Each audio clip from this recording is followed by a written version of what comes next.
Hey everyone, this is the Nips and Sips podcast show featuring me. I'm Dr. Jeremy Boy and my usual partner in crime over there, Dr. Brandon Cruz. Today we're going to talk about what made us a PT or why we want to become a PT. We haven't talked about this really since probably our first episode, so I figure it'd be a good way to kind of reintroduce us to any of our new followers and kind of find out where our passions begun. But before I get too much into it, Brandon, how's it going? Going well. Yeah, thanks for the introduction. We're doing early morning one here, so we have our coffees. I think you have what, OJ or something. No, OJ, yeah. There we go. From last week, you know. Maybe there might be a little vodka in there, maybe not. Mm-hmm. But yeah, we've definitely we've been doing this for what 3-4 years now. Podcast, on and off. I think we have a different vantage point maybe now than we did before, maybe not. It'd be interesting to go back and hear what we said the first time, not like why we got into it changes or change, but I'm sure we'll probably say something different, give a little bit more insight. There's clarity, there's evolution into what we've done since then. But so looking forward to this podcast. A little bit of a break from the clinical stuff, though I have been getting a lot of feedback from especially the younger population that listens to this. They love the clinical stuff.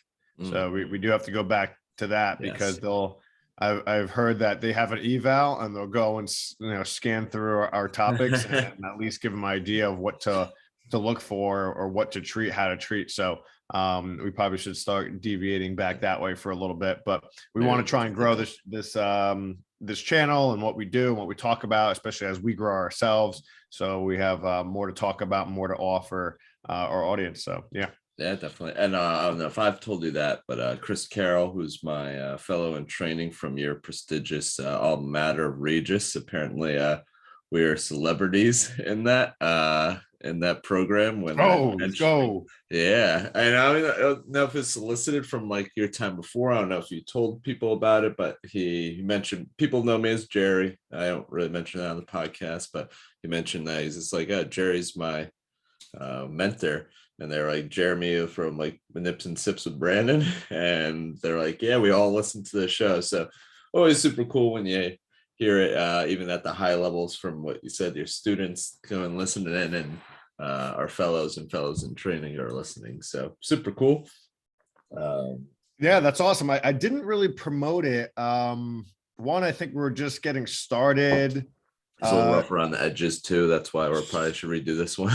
Yeah. Two, I mentioned it to one guy because he had a podcast and we were like, oh, we should collab. And well, we haven't. He had his like 4th kid or something, and I was just busy doing, I guess, nothing, but because I don't have any kids. But so we should probably do that. And I just didn't want to be like, oh, hey, everybody, listen to our podcast. I didn't want to like, be that, same shameless plug there. But I guess, we should more. I mean, why not? But transitioning to I'm glad to hear that. I mean, I have the utmost respect. I mean, that's so humbling that a program of that caliber, with the people coming out of that program and teaching in that program are either A, promoting it, or B, listening to it, or both. So that are probably picking it apart at home on a whiteboard like these assholes. How many ums did we say? Oh man, especially our first episode. Those first few episodes, they were pretty brutal. But any recommendations actually for you guys out there? Listen to us on 1.5 to 2 point speed, double time. We sound a lot better.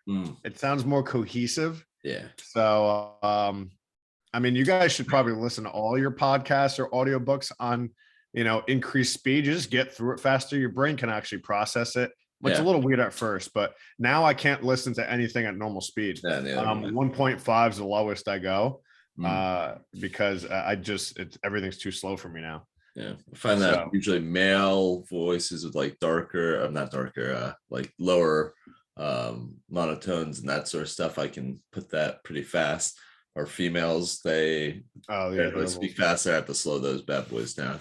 But yeah, I try and speed it up. especially especially for our early episodes. But I just put up a post, recently, my like progressions of like me doing the cuboid whip and how awful it was. Same thing, maybe everybody out there, you can listen to us like, wow, these guys sounded rough back then, and now getting better. Maybe one day we'll have the time. There's technology out there that helps out, like clear up the ums and all the breaks in between. But me and Brandon are pretty busy guys, so maybe in a couple of years. This is just raw content, one Raw. take, uncut, and we put it out there. Here I said again. I think for anyone out there who's like struggling we're totally getting off topic. Anyone out there totally, who's struggling getting going, wants things to be perfect. Jeremy and I definitely struggle with this. Redoing videos and editing them, and Jeremy still does a better job, especially with Trifecta, of cleaning some stuff up. Like your videos are on point.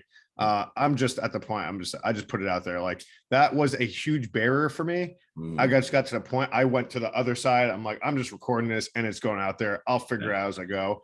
We want things to be perfect all the time, especially that's most of our personalities. A little bit OCD, a little bit type A.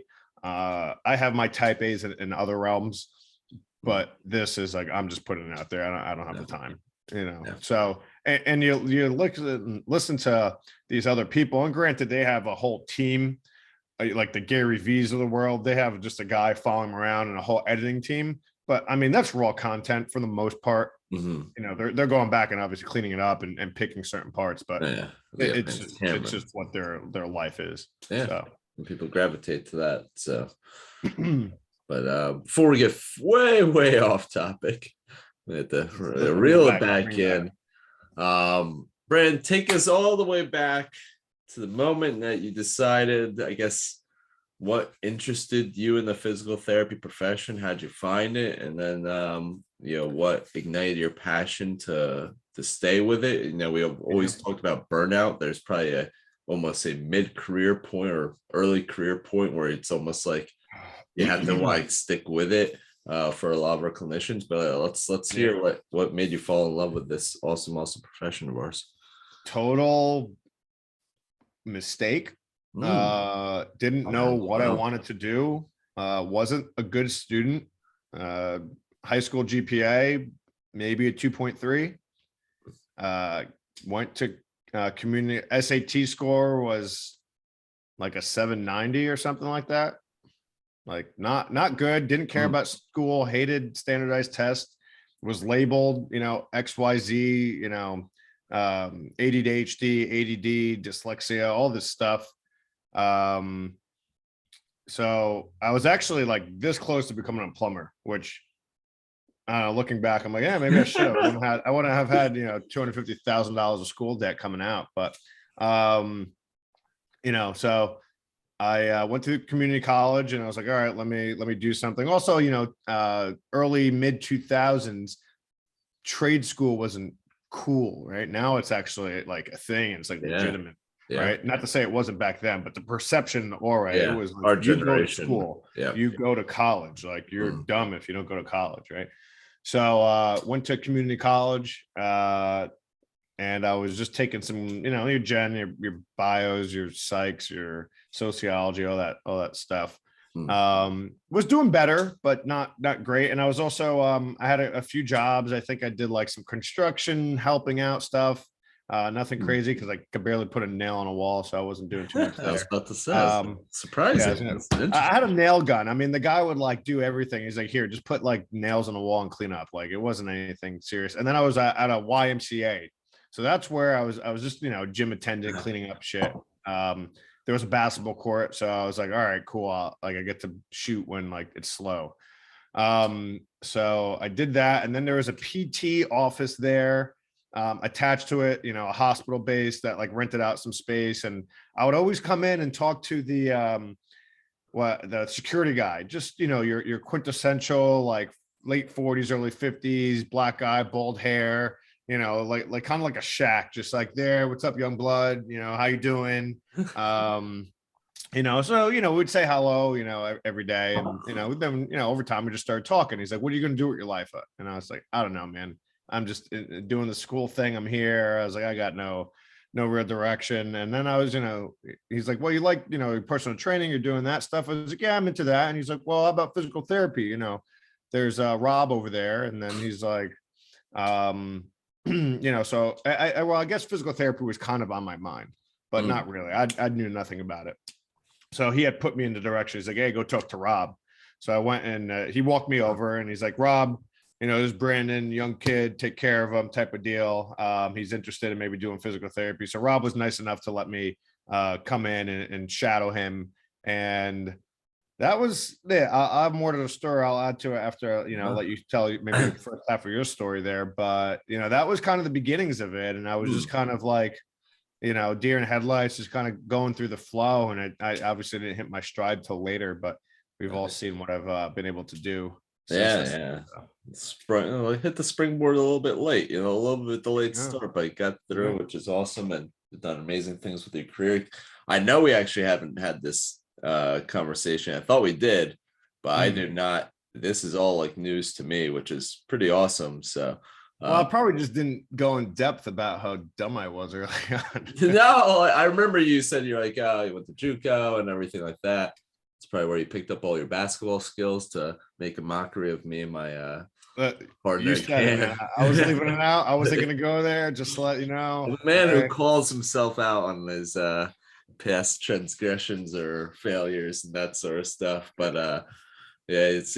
I don't know if we told the Nips and Sips fan, but Brandon and KP there did beat us in a basketball game. It was only one game. We still got some other games to hash out, but nonetheless, they did win. But it's all that JUCO time that you were on the court, refined you. But I did get hurt. Yeah.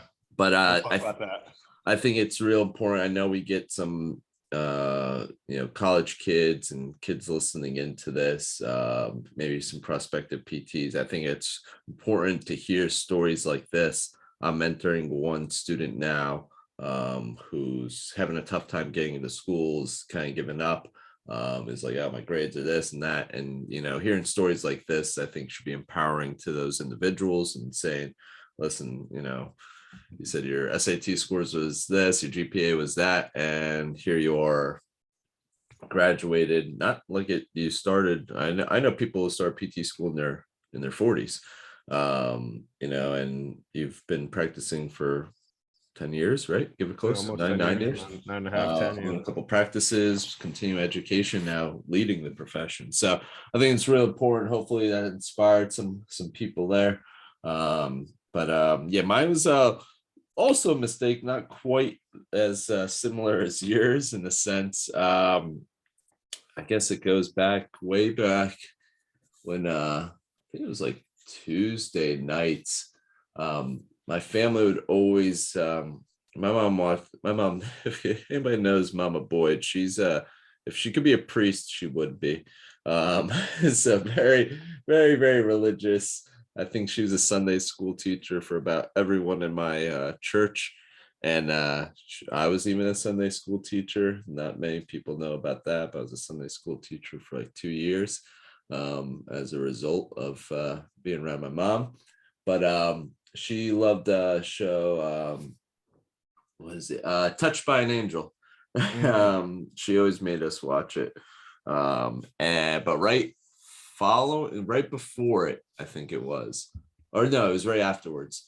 It was Diagnosis M for Murder, Dick Van Dyke, way old show. So those are the shows that we'd watch as a family. But I was always interested in that. That kind of started the passion for medicine.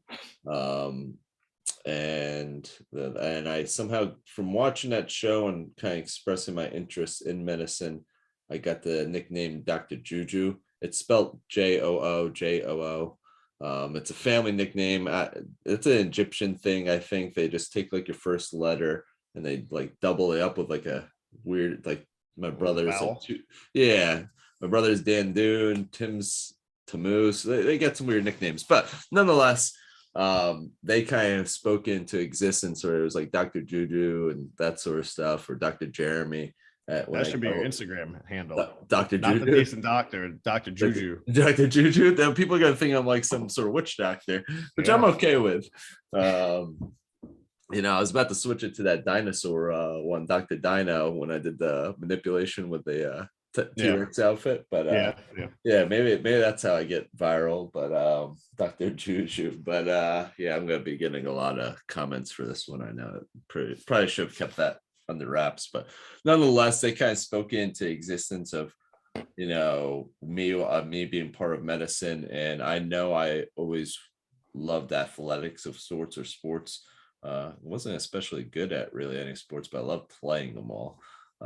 So I thought it was a good idea, like something to combine them both. And I was looking at athletic training and sports medicine, like physicians. And then somehow I remember I was midway through applying, or I sent out most of my college applications, when I think by random chance, Google sent me, like, something popped up, physical therapist. And then I went down into a deep dive. I remember the article on US News where I started looking into it, and they made the recommendation of volunteering at a place. And so I was like, well, seems pretty interesting. Seems like right up my alley. And then I sent an email out to some local places, and Jersey Physical Therapy and Mark Rubenstein, who I've brought up on my personal profile of one of my mentors. He said yes, and came in, and they kind of probably started from that moment. And luckily, of all the places, and I know all the places around my hometown, that was probably the best place I could have been. And if I wasn't there, we'll talk more about it, but it probably would never led to where I am now. So thanks, Mark, for replying to my email. Yeah, there's always someone who kind of gives you your first break or whatever. So, part of the reason why I take interns and fellows and residents and stuff, you pay it forward. Like, someone did it for me. Someone did it for me, like I said, with my background, where I wasn't the most academic. I wasn't a good student. I didn't know how to learn. I had little direction of where I want to go career wise. So, Rob being able to take me in, I have the utmost respect for him till this day, that he, helped me out, took some kid who was just like, hey, and he would show me stuff. He would explain things to me, explain the profession. Cause then as I would do this several months and I was getting more involved in school, further into schooling, I was like, okay, what do I do? Do I do a PA? Do I become an MD? Which I crossed my mind for a little bit. I think more so for the allure of it and the sound and actual passion for it. And then, he's like, well, if you become a PA, he's like, you're going to be seeing all the patients while the doctor's out on the golf course. Again, this is like 15 years ago. And then one of the other guys who was covering for him was like, dude, this job's so easy. He's like, they teach you everything. Cause I was like worried about not having the competency to come out and treat somebody. He's like, trust me, they teach you everything. Hindsight 2020, they don't teach you everything. But and then he had a Palm Pilot. I remember this. Where we're by his desk. It was like around lunchtime. Like someone was doing like, I don't know, like TKEs or something. And he's like, yeah, look, I just bought this Palm Pilot. I mean, this hell back. I mean, Palm Pilot. Yeah, you really aged yourself. Right. So, and he's like, I think it was like at the time, it was like 55, 60K, I guess, which was a lot of money back then. Obviously, for an 18-year-old kid, it was a lot of money. He's like, yeah, I do nothing. He's like, it's so easy. It's laid back. He's like, I work like 4 days a week, I'm working, so he painted this big picture. So, that was the beginnings of it there. I had my close friend in school. She was super smart. She wanted to go be an MD. So we had talked about, okay, like you're going to go be orthopedic surgeon. You're going to open up, you're going to refer me to your clients, we'll open up. And, to me, it was just like, all right, sure. You're just kind of saying it. I didn't really know what opening up your own practice meant, but every year I kept saying it and kept talking about it. And then obviously it kind of came to fruition. Then I hurt my knee playing college basketball early on. I didn't even get to actually play a game. And I went back to Rob and I was like, hurt my knee. And then he evaled. He's like, yeah, I think you tore your ACL. I might be seeing you on the back end here for rehab. So that kind of really threw me into PT and obviously, and it's so cliche, everyone goes through an injury and it brings them to that point. But I'd say that was like the second or third part of my evolution to it. So I transferred to Temple University. So I was there, I was working out, playing basketball, rehabbing my own knee there. Like I had two opinions. One doctor wanted to just cut me open right away. One was like, you can rehab it. Obviously, I went the rehab route, did a lot of it on my own. And then I started with the Temple's PT later on. I'm fast forwarding here. And he had his OCS. And that's where I was like, I have the utmost respect for Rob here. And then I'm seeing this guy, Joel, treat. And I'm like, wow, this is way different than what I hadn't seen anybody do. And I'm like, why do you treat different? And he's like, oh, I have my OCS. I'm like, what's that? And here we are today, because that gave me and he didn't even do a residency. He just studied for it. This guy was like Rain Man. He like finished undergrad in 2 years, went to PT school, like just super smart. So I saw him doing some different stuff. And I just saw the different level of knowledge he had. So I asked him every question possible. And then going into PT school, I was like, I know what direction I'm going in. So Joel Roth, he was the Temple PT Sports, is now Rutgers PT Sports. So I saw that, and that really put me on like an accelerated, okay, PT school, I need to learn what this guy knows. I got to PT school. I'm like, they're not teaching me what this guy knows. And I'm searching now. So now I'm hitting stride, but then, you have to do all the bullshit they make you do in PT school. So that kind of got delayed a little bit, but I had the vision at that point. Oh, wow. That's great. And that's before you were in PT school. So yeah. That was, while awesome. You're waiting to get in and all that process there.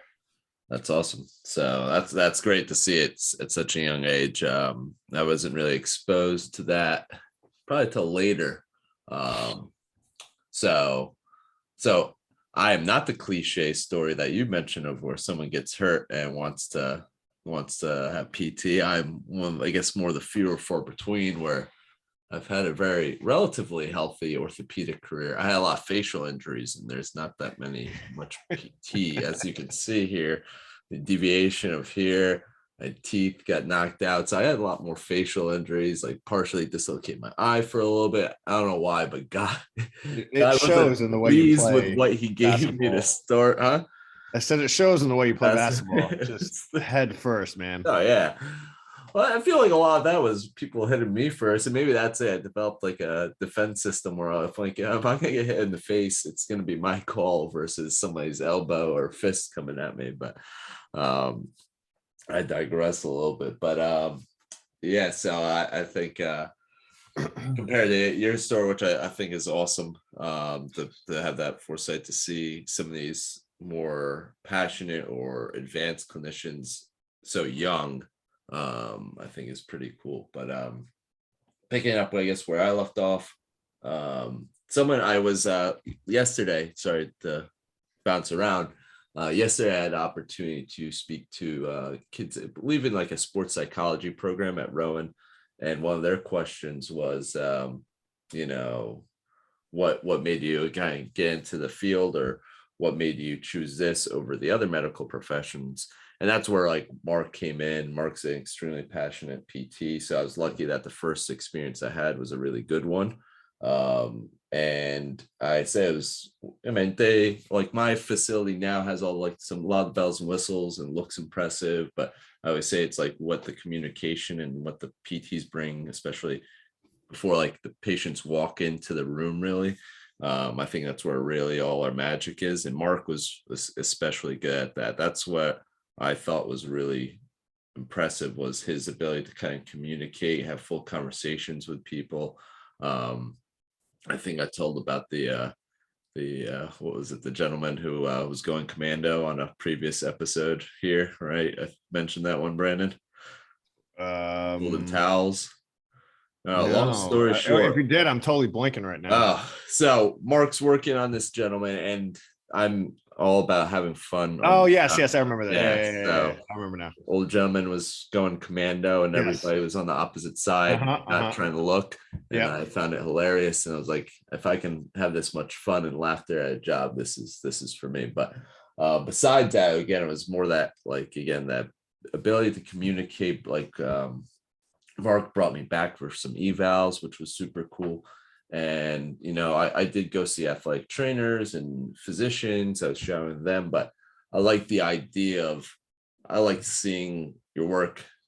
I like to see your work come to life, to essentially. So athletic training, it's an amazing profession. You get to see someone triage, and then they may go off to physical therapy. Surgeons, they do some amazing work. They operate, and they may see you for follow-ups, and maybe see you a year down the road.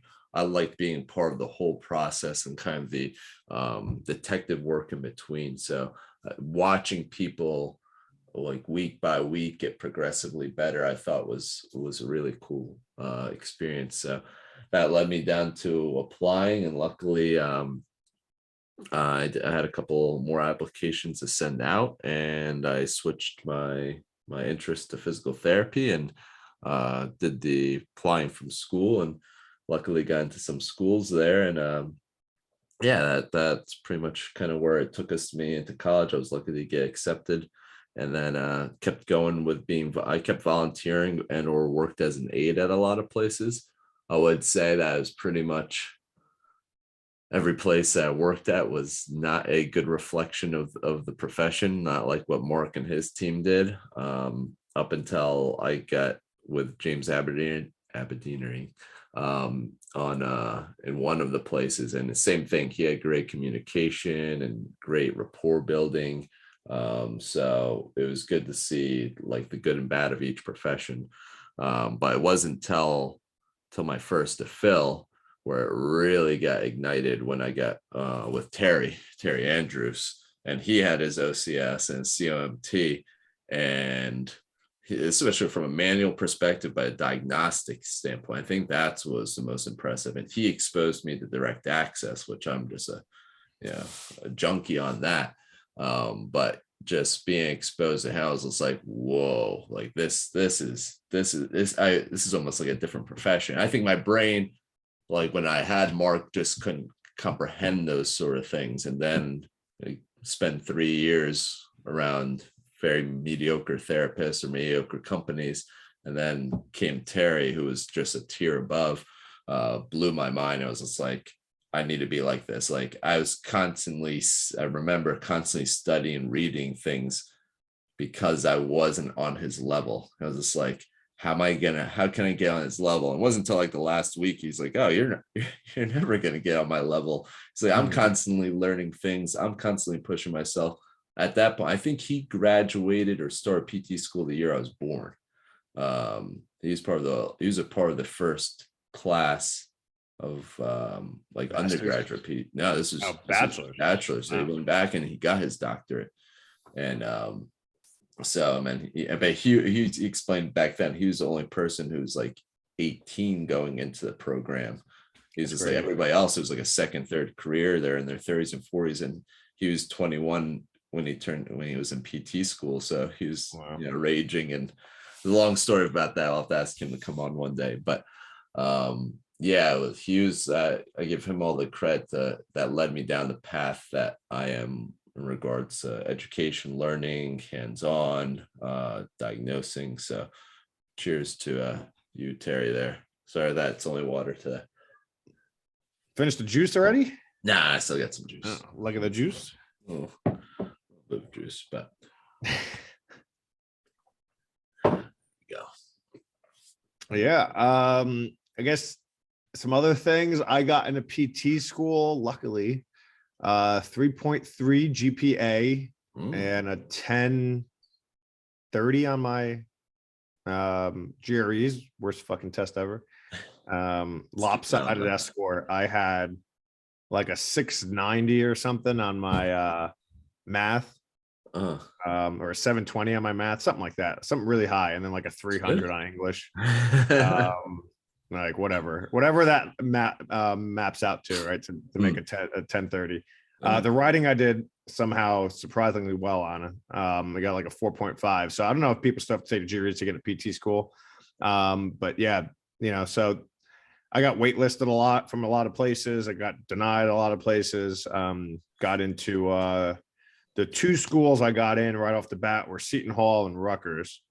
The other school I got waitlisted at Thomas Jefferson and pretty much denied from everybody else. There might have been one other school I might have gotten waitlisted from, but yeah. So, all you need is one for, your aspiring PTs that are looking to get in. All you need is one.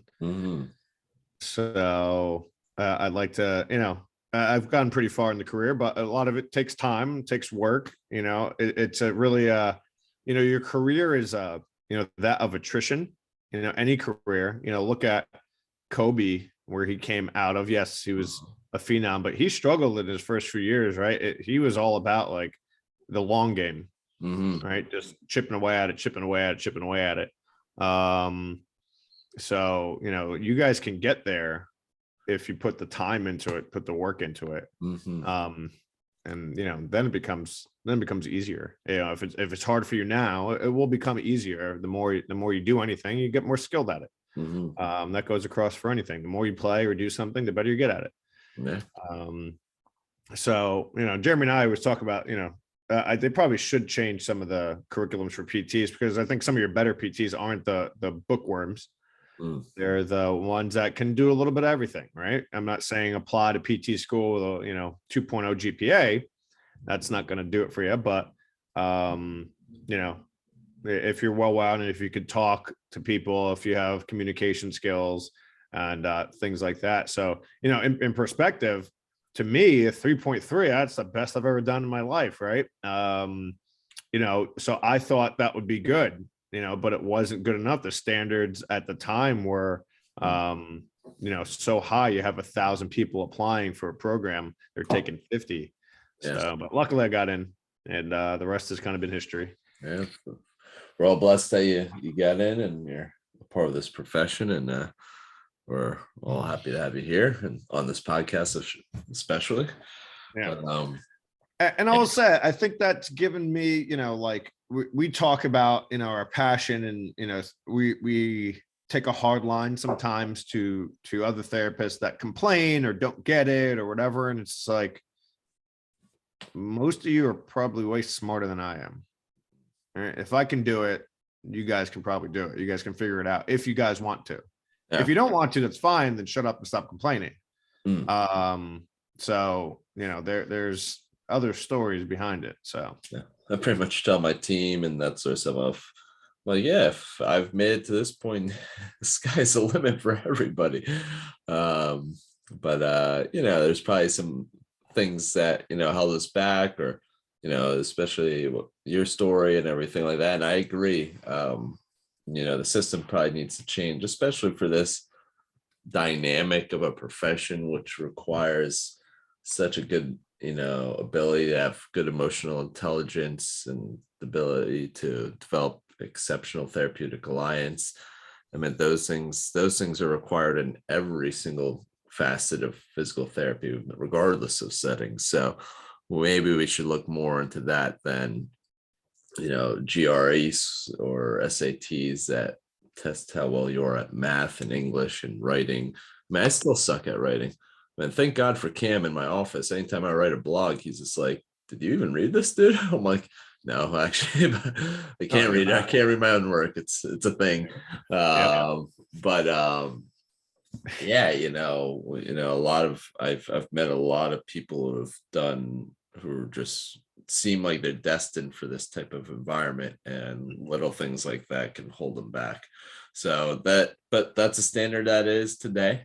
To get into these schools, if you want something enough, you'll find a way to make it happen, whether it's GPA and you have to take courses again, or it's the GREs, SATs. Just put your nose to the grind and start studying up, and get what you get to get in, and from there dominate.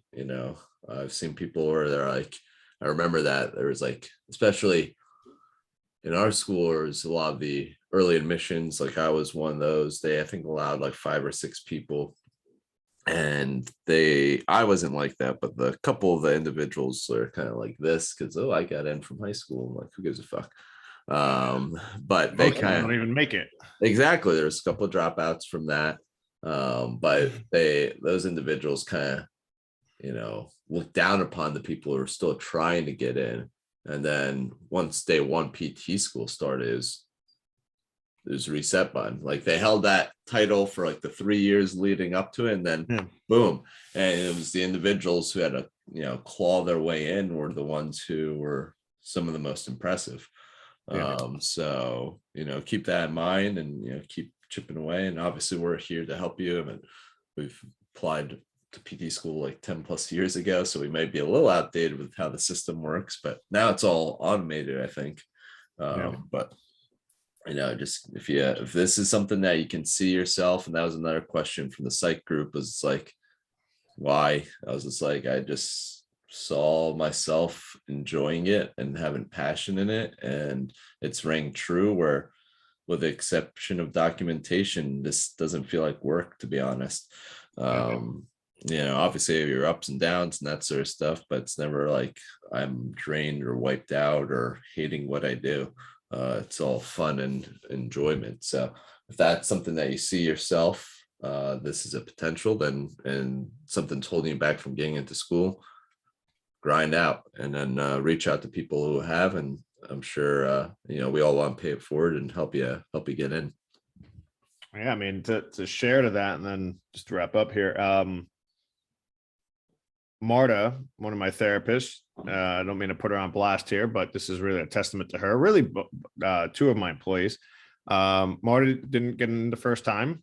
We worked on some things. We talked, hey, what do you need to do to improve your your profile, and then applied, got in there. PT school wasn't, I'm sure, the easiest, but she's crushing it now. Has a passion for it. The patients love her. She's about to do our CNMT, and she's applying for OCS as well. Like, nice. She's doing well. She's going to go far. She has the drive, passion, and patients love her. Alan, same thing. He's in his early 30s, 34 now. He has had a couple careers. First, he was a mechanic. Then he went to become a PTA and was a PTA for about 5 years, and then went into PT school. Not our traditional route. Mm-hmm. Same thing. He's looking to apply for his OCS coming this summer. He's taken a lot of our courses as well, and wants to be better, and is going after it and doing the things you need to do to continue to progress yourself.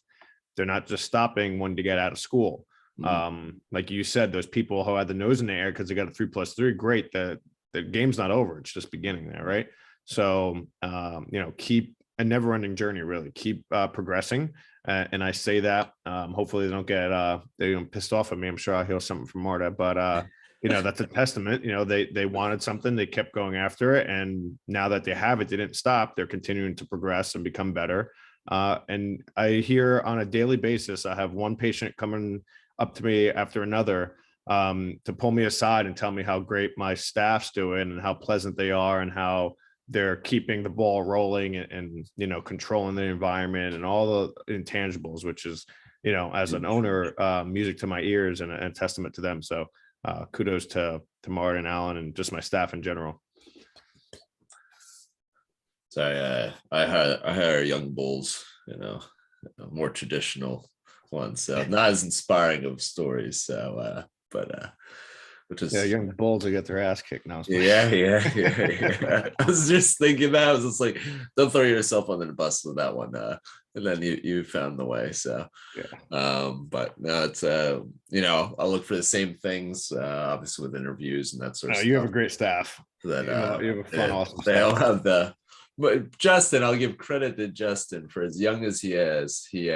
He's an old man. He's an old soul. He's played around a lot of different jobs, and you can see it, which is the reason why it's like a lot of, he's still at this stage where he's the CI or mentor to people who are older than him. And just how he comes off and everything like that is just awesome. And he's definitely dabbled in a lot of things. It's a running joke pretty much every day. He's just like, Oh yeah, I used to do this, and me and Cam just shake our head. It's the most obscure, random things, and he's somehow played around with it. So all the credit to Justin on that one, and the rest of the team's pretty awesome. But I guess that's pretty good for now. Hopefully, some people got some insight what kind of drove us to at least start off to where we are now. But yeah, hopefully it can help out some people get into schools. And yeah, thanks for tuning in, everyone, and hopefully see you guys at some courses. And cheers. Cheers, guys.